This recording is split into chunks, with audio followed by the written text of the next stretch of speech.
as we get started into our day, I'd like to invite Jan to give the daily word. Okay. Good morning, everyone. Today's daily word is release for Sunday, April 26th. I release all that does not contribute to my highest good. John's Gospel tells of Jesus' restoring life to his friend Lazarus, who had been dead for 4 days. As Jesus cries, "Lazarus, come out," his friend emerges from the tomb, burial cloths still covering his face and wrapped around his hands and feet. Jesus said to those who have gathered, "Unbind him and let him go." Even after a spiritual resurrection, I may remain bound, like Lazarus, by thoughts, ideas, feelings, or habits that keep me from the full experience of freedom. Through my divine power of elimination, I release negative feelings, dissolve error thoughts, and free myself from habits and actions that do not serve my highest good. I am no longer bound. I am free. And from John 11:44, the dead man came out, his hands and feet bound with strips of cloth, and his face wrapped in a cloth. Jesus said to them, "Unbind him and let him go." Thank you. Thank you. Stephen. That was beautiful, Jan. That was. And then I'd like to invite Stephen to give us a wonderful reading. Stephen's very prolific on the internet, on Facebook, so I'm eager to see what he brings us today. Maybe a little too much time on my hands. I think that's all this. And I want to give a big shout out to you, Kimberly, dealing with all this, the technical stuff, just working as we do. We know you're a whiz kid, but the patience, and just lack of sleep, and you're still swinging bat for us all here. So thank you, Reb. Appreciate it. You. And welcome everybody to our center. And Larry, it's good to see you. And stay with us, guys. I just counted over 50 on my screen. I got a big screen, so stay with us and contribute. We got to pay the rent. Contribute, please. What I wanted to read today has been in my house for a while. I think it's probably in many of your houses. Many of you are familiar with it. But I believe it fits. Black, suitable for framing. It's a desiderata, and it spoke to me last night. Go placidly amid the noise and haste, and remember what peace there may be in silence. As far as possible, without surrender, be on good terms with all persons. Speak your truth quietly and clearly, and listen to others, even the dull and ignorant. They too have their story. Avoid loud and aggressive persons. They are vexations to the spirit. If you compare yourself with others, you may become vain and bitter, for always there will be greater and lesser persons in yourself. Enjoy your achievements as well as your plans. Keep interested in your own career, however humble. It is a real possession in the changing fortunes of time. Exercise caution in your business affairs, for the world is full of trickery. But let this not blind you to what virtue there is. Many persons strive for high ideals, and everywhere life is full of heroism. Be yourself. Especially, do not feign affection. Neither be cynical about love, for in the face of all aridity and disenchantment, it is perennial as the grass. Take kindly the counsel of the years, gracefully surrendering the things of youth. Nurture strength of spirit to shield you in sudden misfortune. But do not distress yourself with imaginings. Many fears are born of fatigue and loneliness. Beyond a wholesome discipline, be gentle with yourself. You are a child of the universe, no less than the trees and the stars. You have a right to be here. And whether or not it is clear to you, no doubt the universe is unfolding as it should. Therefore, be at peace with God, whatever you conceive that to be, and whatever your labors and aspirations. In the noisy confusion of life, keep peace with your soul. With all its sham, drudgery, and broken dreams, it is still a beautiful world. Be cheerful, strive to be happy. Thanks. Thank you, Stephen. Keep peace with your soul. That was so important for today. Well, it's important any day. You know, we always say, oh, it's really important today, but there's nothing more congruent in your life than being peaceful in your soul. From everything else flows from there. So thank you, Stephen. And now, Diane, I'd love for you to share something of your world prayers. Oops. Can you unmute yourself? There you go. Okay, good morning, everyone. I hope everyone is doing well. I miss everyone. And yes, miss the hugs, miss physical contact with everyone. The reading I'm going to do today is Mother Mary's teaching on gratitude. I am honored to speak to you this day on the importance of gratitude in our journey. It is the most important quality for you to develop. It will be present for you in every work. It will be present with you in every waking moment and will open many doors. Gratitude is the key to the spiritual journey. It helps us experience the love that is being showered upon us at all times by the divine. Love is the key to transform all life, but it is hard for humans to receive in many instances. Gratitude is also not easy to achieve in many instances, but it can be taught and developed more easily than pure love. Pure love is something to open to. It is always there for the taking, but we cannot experience it unless we are open to it. Gratitude opens the door for love to enter. It transforms us on the spot and continues to transform the blockages that prevent us from experiencing love. It removes the ego, attachments, mindsets, attitudes, and beliefs in a deep and profound way, creating genuine shifts in consciousness. Gratitude is a treasure beyond measure for humanity. If you meet a happy person, one who is genuinely happy, it is because they have learned gratitude. To be grateful is to receive divine's love, to acknowledge it. It will only lead you to more and more reasons to be grateful and more love and blessings. We are all blessed. Thank you. Oh, Beautiful. Thank you so much, Diane. And wasn't it wonderful the way they all flowed together? That was, it's always magical and it's always unplanned, isn't it?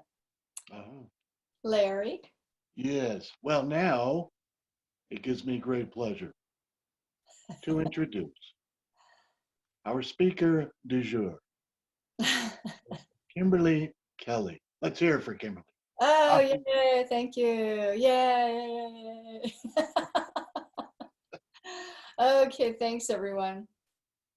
What a great day. You know, the only thing I'd miss is I miss spring. I blinked sometime and spring was gone. I'm not sure where it went.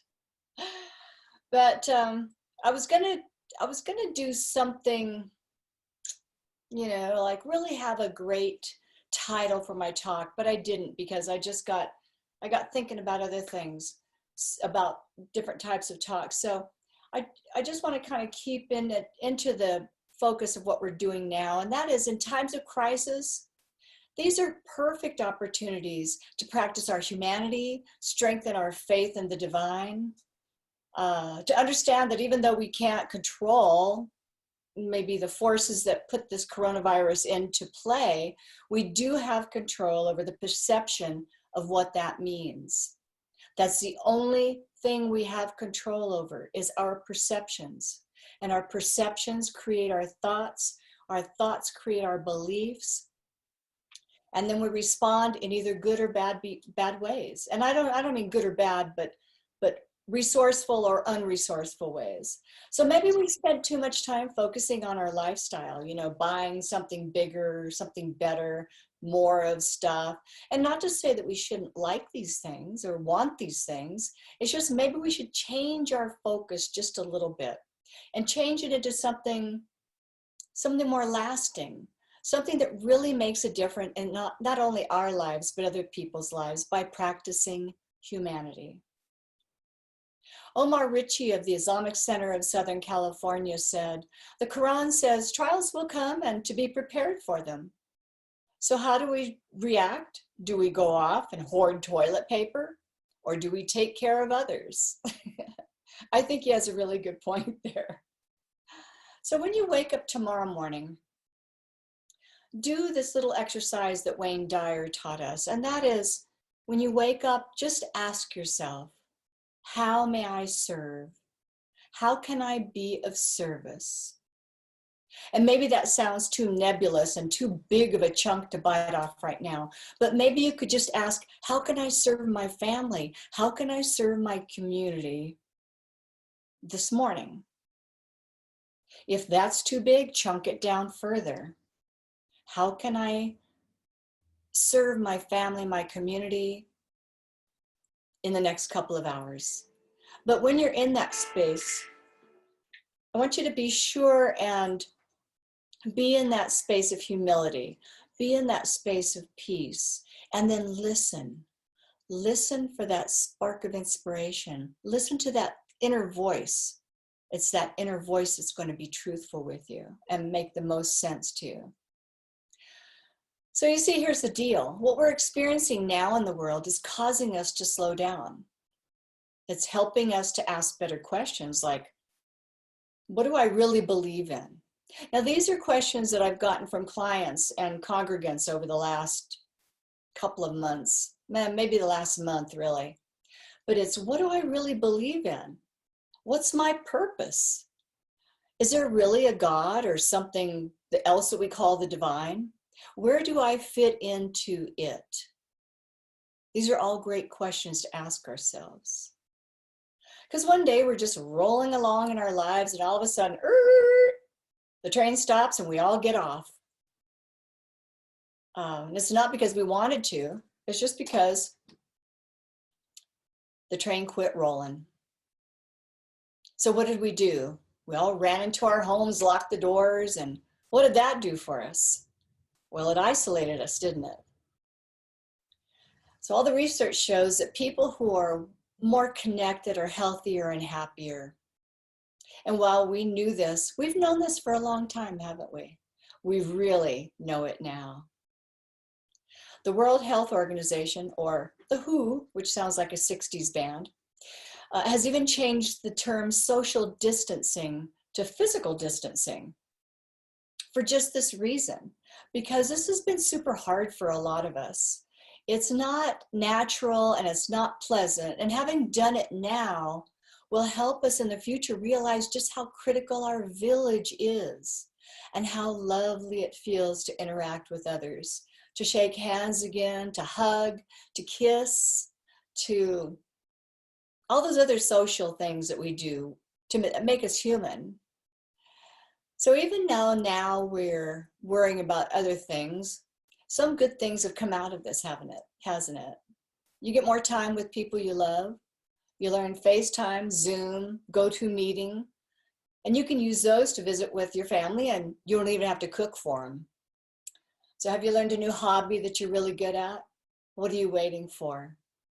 Do it now. You've got time. Maybe this will spark something just amazing inside of you.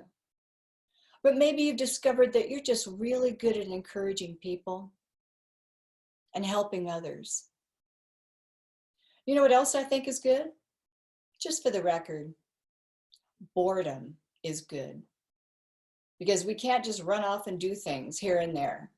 I think some of the most creative things will come out of this pause in the economy, will come out of the pause of our life. People are getting really creative, aren't they? I mean, look at us. We weren't doing this a month ago or 5 weeks ago. We had to get creative on how we could stay together. And we all busted our butts to figure out how to do Zoom. Those of us that didn't know how to do it, I knew how to do it, but a lot of you didn't. But I had never had this kind of a Zoom before, so I just needed to figure this stuff out. And look at what you've done. We've got nearly 50 people on this week. This is more than we had last week. And every week, people are figuring out how to stay connected, because we all know that is the most important thing we need to be doing. And even our elders, our poor elders, not poor elders, but our elders are probably learning way more about technology than they ever thought. I know my 95-year-old mom is. She's all over FaceTime. And now we've got her on Zoom too. If she can do it, for God's sakes, anybody under 95 can do it. I know that. My mom is an intelligent, brilliant woman. I didn't get all of her brains, but I got some of them. And so I've learned how to be technological, and she taught me. She's worked on computers from her early 20s. Not PCs, but like mainframe things. So I appreciate what she brought to the table. And even more than that, kids are getting more quality time with their parents, their grandparents, and in some cases, their great-grandparents. And all of this through homeschooling. And let's face it, I'm sure these same parents, grandparents, and great-grandparents are learning a whole new level of appreciation for teachers and bricks and mortar schools, don't you think? You see, there's something about this that has really simplified our lives. We're learning to live, we're learning what we actually need to live and what we really don't need, what we can do without. We're also discovering what we believe about ourselves, about our world, and our own spirituality. There's a level of dependence that's been created. I am not one to depend on others, but this has really helped me reach out to other people for help. And I love that. I never knew how good that felt, but that's what it's done for me. And you know what else? This has really reminded me that church, that our spiritual center, is not about a building. It's never been about a building. It's about the people, all of us and more, that want to come together and make a difference in each other's lives. So we're going to continue using video conferencing and technology to connect with people, more and more people, because it's becoming so much more normal. Now that you know how to do it, there's no reason that we can't continue with classes and workshops and all types of things that can actually be adapted to cyberspace. So I don't want you in all of this, I really don't want you to hear that I'm saying that your fears and your losses and your concerns and troubles are minimized, because they're not. This is a tough time. But I think maybe the universe is just redirecting us, because I believe there's a bigger story than the coronavirus, and maybe something even better is happening. So in order to get us to that something better, we cannot go backwards. We cannot go back to the way things were. We have to move forward in faith, faith in each other, faith in ourselves, faith in that divine presence, whatever it is for you, and recognizing that something is happening on a global scale. I mean, seriously. I might even say universal scale. This has never happened in my lifetime. I mean, one person told me that, I don't know, like a couple of years ago, this big wave of energy was going to come through, and I better be ready because it's going to knock me on my ass. Well, that didn't really work for me. And I'm still standing. So all I'm saying is that this is a universal scale of things. This is a global scale, in order to change the way we live and in order to upgrade our own humanity. So please share this content. So maybe something I said today might encourage or uplift somebody else.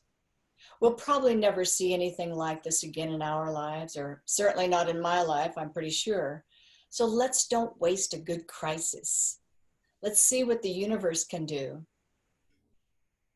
Let's see what the universe can do in us and through us collectively as the center of universal light. Thank you, everybody. Great. So, all right, so I'm going to mute the rest of us, and thank you so much. You are so appreciated. I'm really glad to be here. Thank you for the opportunity. And this song is one of my mom's favorite songs, since we're talking about moms, and she's actually on this call. So she's from New York, but I was like, hey, come check this out. So Thank you. yeah. Okay. Let's see. Yeah.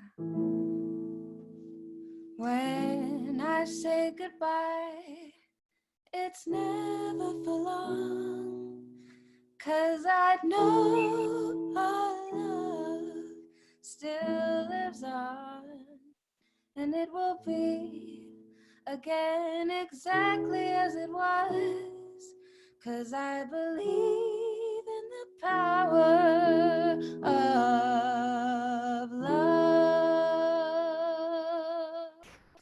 When you're close, I can feel the power. When it's love, I can always tell.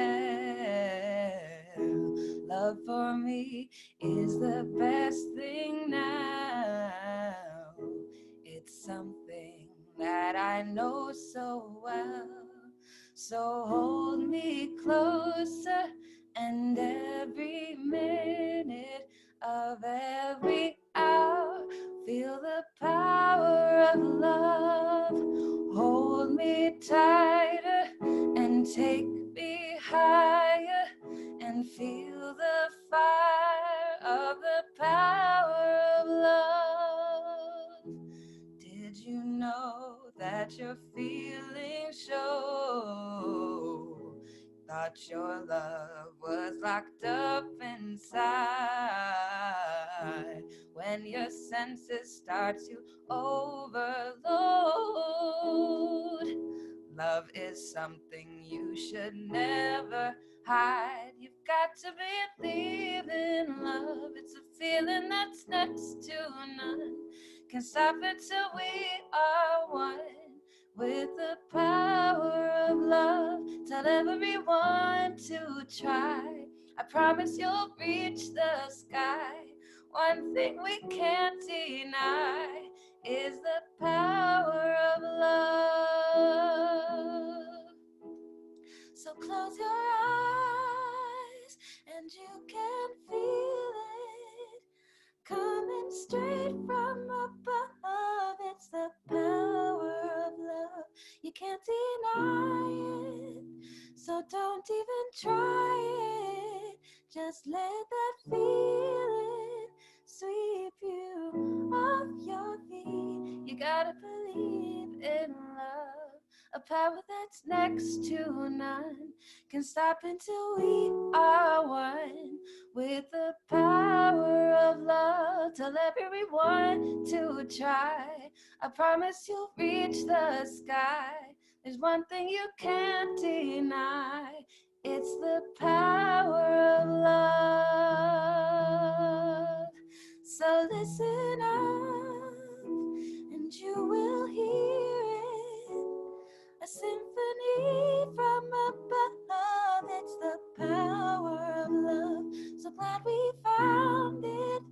Now there's no way around it. Just let that feeling sweep you off your feet. You gotta believe in love, a power that's next to none. Can't stop until we are one with the power of love. Tell everyone you see how much better the world could be for them and for you and me with the power of love.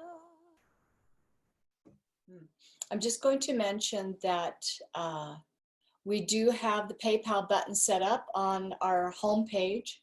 And that thank you for the new people that are scheduling their giving through PayPal. It's making it a lot easier for us to be able to budget things. And with our new council that we've set up, I want to be able to actually create the kind of organization I've always wanted. So it's very easy to set up scheduled donations. And again, you can go to our webpage and do that. Our homepage has that PayPal link. And I'll be better now that we're kind of getting a flow of this whole thing. I'll be doing better now on keeping everybody well informed on our goings on. But again, if you have anything you want to share, if you have anything that you want to share during the gathering, please get a hold of me by Wednesday of the week before so that I can schedule it so that we don't have like a popcorn thing going on. And already I'm over because I think I talked longer than I meant to.